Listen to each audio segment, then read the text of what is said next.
Today we're going to look at the summary of the poem Once Upon a Time by Gabriel Okara. Setting of the poem. The mood of the poem is nostalgic. The personality is remembering how things used to be when he was young and innocent like his son.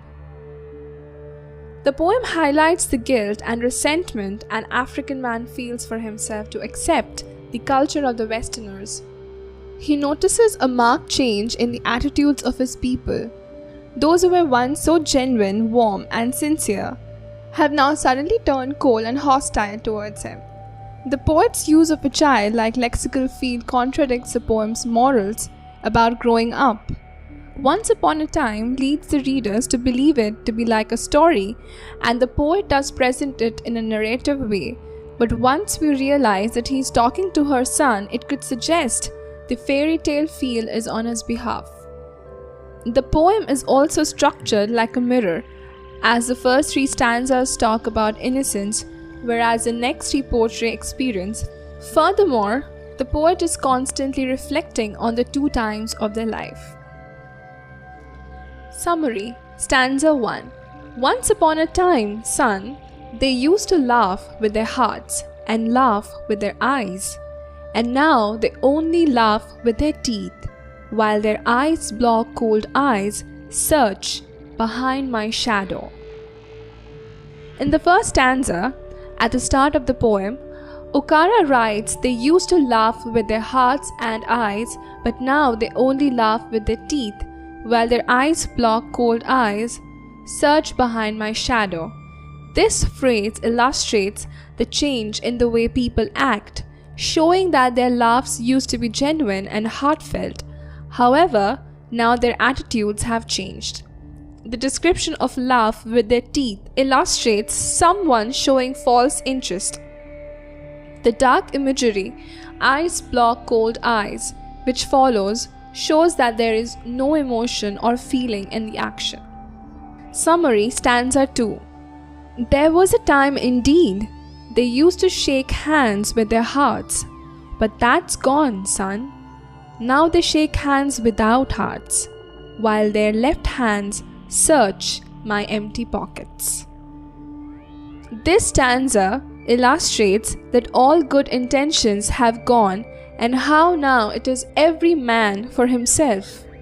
Everybody is only focusing on their own personal gain. The use of a metaphor emphasizes how there is a lack of trust as everybody is trying to use each other. The phrase empty pockets could connote that he has been stripped of all genuine happiness and has been left feeling empty and alone. Summary. Stanza 3. Feel at home, come again, they say, and when I come, again and feel at home, once, twice, there will be no thrice, for then I find doors shut on me, so I have learnt many things, son. In this stanza, Okara shows the change in him as a man. Here, there is an evident shift in the stanza due to the fact that he is now talking about himself and how he too has learned to be false. This could imply that the society has pressured him into changing in a negative way. Summary. Stanza 4. I have learned to wear many faces like dresses. Home face, office face, street face, host face, cocktail face, with all their confirming smiles like a fixed portrait smile. Gabriel Okara says in the second line of the stanza 4, I have learned to wear many faces, which shows that he has adapted to using different faces for different occasions when he goes on to saying some of the occasions and their faces, office face, street face, etc. Then he finally goes on to say, like a fixed portrait smile, which indicates that all these faces never change and it is like a smile fixed for its own occasion. Summing up stanza 4, this stanza has been focused on how people tend to change their facial expressions for different occasions and how for each occasion people tend to have different smile like a fixed picture that never changes. Summary, stanza 5. And I have learned too to laugh with only my teeth and shake hands without my heart. I have also learned to say goodbye when I mean good riddance. To say glad to meet you without being glad, and to say it's been nice talking to you after being bored. The poet starts off stanza 5 by signifying that he also has adapted to the environment around him and that he has also picked up the bad habits that are hovering around him by saying, "And I have learned too." He then says, "To laugh with only my teeth," which suggests that he has also learned how to laugh without happiness and laugh only for the sake of laughing. And then the writer goes on and writes, "I have also learned to say goodbye when I mean good riddance, and to say glad to meet you without being glad." This demonstrates that now he has also learned how to say goodbye in a nice way and not mean it in a good way at all, as he says when he means good riddance.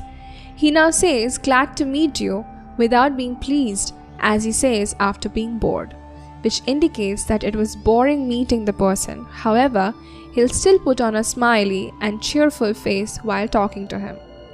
To summarize this stanza, the writer is saying that there are no true emotions in his words and feelings, and they are said with just his tongue and not his heart. Overall, in this stanza, the writer shows how his environment has had impact on how he behaves, how he is emotionally detached from other people, how it has destroyed his passion and made his heart unfeeling. Summary, stanza 6. But believe me, son, I want to be what I used to be when I was like you. I want to unlearn all these muting things. Most of all, I want to relearn how to laugh, for my laugh in the mirror shows only my teeth like a snake's bare fangs. In stanza 6, the poet describes how he used to feel. It seems that he is talking to a child or a young man who has not yet experienced the change of heart, who has not yet been influenced by the environment and the society in which he lives. The poet says in the first line of stanza 6, "But believe me, son," emphasizing with regret, "I want to be what I used to be. I want to unlearn all these muting things." These lines describe his desperation to go back to his old innocent ways, where he felt life was simple and his emotions were honest. It also describes his hope and desire to unlearn all the bad habits he has picked up over the years. Summary, stanza 7. So show me, son, how to laugh. Show me how I used to laugh and smile. Once upon a time, when I was like you. In the last stanza, he asks the son, almost pleads with him to show me, son, how to laugh. Show me how I used to laugh and smile.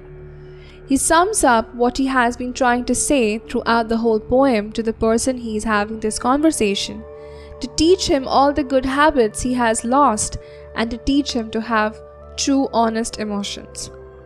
Central idea. Innocence is a fading aspect in the man's society. People always appear deceitful and cunning. The child, however, is a picture of innocence and acts without any malice or ulterior motive. The man wishes to gain his innocence from his son, though he fails to realize that innocence is not a learned state of mind. Once it is lost, it is gone forever. Conclusion.